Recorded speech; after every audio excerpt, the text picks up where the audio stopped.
जी students, आज हम practical करने जा रहे हैं क्लास 6 का, जिसमें हम सीखेंगे कि इमल्सिफिकेशन क्या होती है। तो बेटा, सबसे पहले तो आपको इमल्सिफिकेशन का पता होना चाहिए कि इमल्सिफिकेशन किसको कहते हैं। जब भी हम कोई फूड खाते हैं जिसमें फैट्स वगैरह होती हैं, यानी कि ऑयल या घी वगैरह होता है उस फूड में, तो वो फूड हमारे स्टमक में जाने के बाद फिर इंटेस्टाइन में चली जाती है। इंटेस्टाइन में जाने के बाद उसने इंटेस्टाइन में अब्जॉर्ब होना होता है।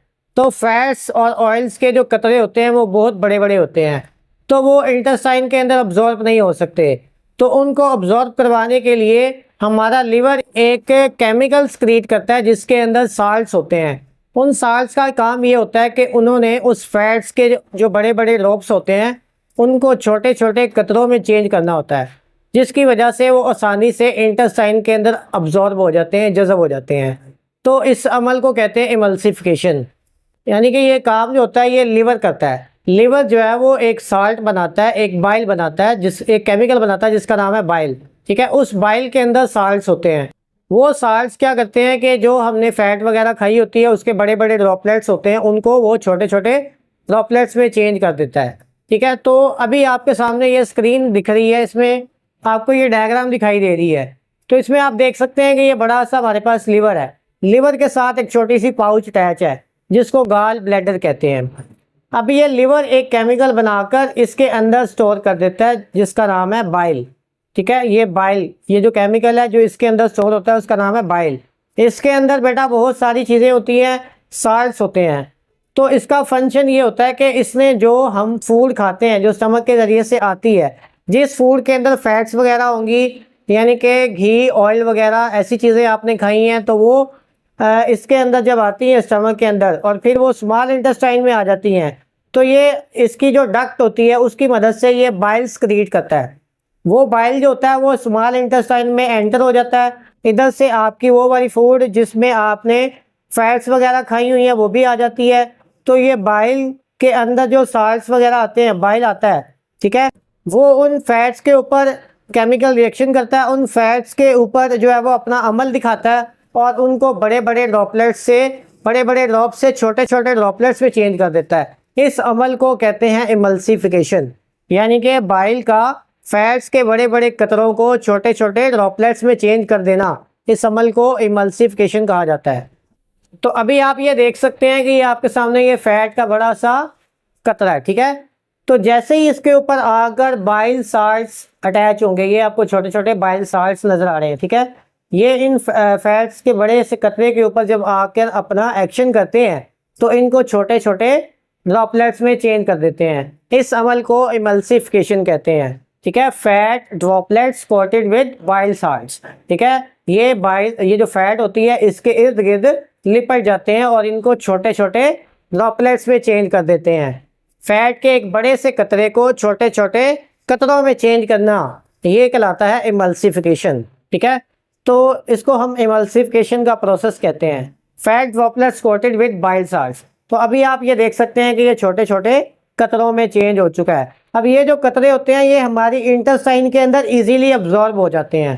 इस तरह से फैट जो है वो हमारे खून के अंदर शामिल हो जाती है। अगर ये बाइल ना हो हमारी बॉडी में तो हमारी बॉडी में जो फैट होगी वो अब्जॉर्ब सही से नहीं हो पाएगी। ठीक है, तो फैट को अब्जॉर्ब करवाना किसका काम होता है? बाइल का काम होता है। ठीक है, और ये बाइल कहाँ से आ रहा होता है?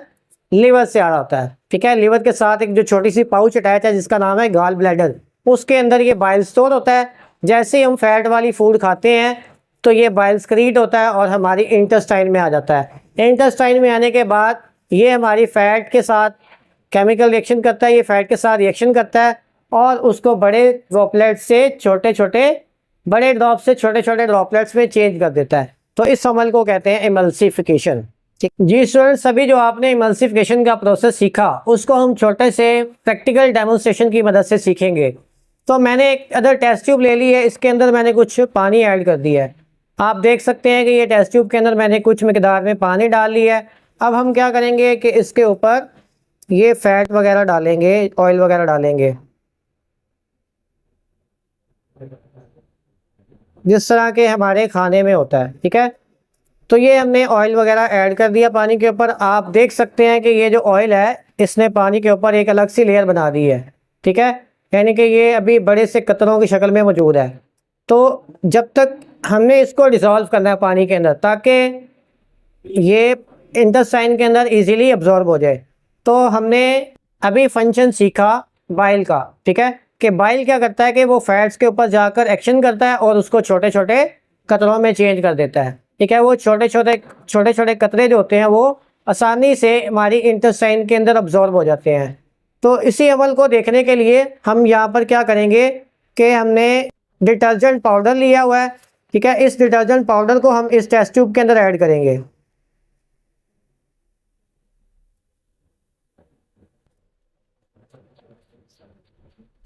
तो ये आप देख सकते हैं कि मैंने ये डिटर्जेंट पाउडर को इस टेस्ट ट्यूब के अंदर ऐड कर दिया है, ठीक है। ऐड करने के बाद आप इसको अच्छी तरह से शेक करेंगे। इस तरह से आपने इसको शेक करना है अच्छी तरह से। पहले आप देख सकते थे कि ऑयल जो था वो इसके अंदर बिल्कुल डिज़ोल्व नहीं हो रहा था, लेकिन जैसे ही हमने डिटर्जेंट ऐड किया तो आप देखेंगे ये ऑयल जो है वो इसके अंदर पानी के अंदर बिल्कुल हल हो चुका है और ये वो छोटे छोटे कतरों में चेंज हो चुका है, ठीक है। तो यही काम हमारा लीवर जो है वो करता है, ठीक है, बाइल के ज़रिए से, ठीक है। जो बाइल लीवर सिक्रीट करता है वो हमारी फैट्स को इसी तरह से छोटे छोटे कतरों में चेंज करता है, ताकि वो कतरे जो हैं वो आसानी से हमारी इंटेस्टाइन के अंदर अब्जॉर्ब हो जाए, ठीक है। तो ये आज का प्रैक्टिकल था। इसमें हमने सीखा कि लीवर जो है वो इमल्सिफिकेशन कैसे करता है। इमल्सिफिकेशन क्या प्रोसेस होता है? इमल्सिफिकेशन एक ऐसा अमल है जिसमें जो साल्ट्स होते हैं जैसे कि बाइल के अंदर होते हैं वो हमारे फैट के बड़े बड़े ड्रॉप्स को छोटे छोटे ड्रॉपलेट्स में चेंज करते हैं, ठीक है। तो जिसकी वजह से वो छोटे छोटे ड्रॉपलेट्स हमारे इंटेस्टाइन के अंदर आसानी से अब्जॉर्ब हो जाते हैं, ठीक है। तो ये था एमल्सिफिकेशन का प्रोसेस। Thank you.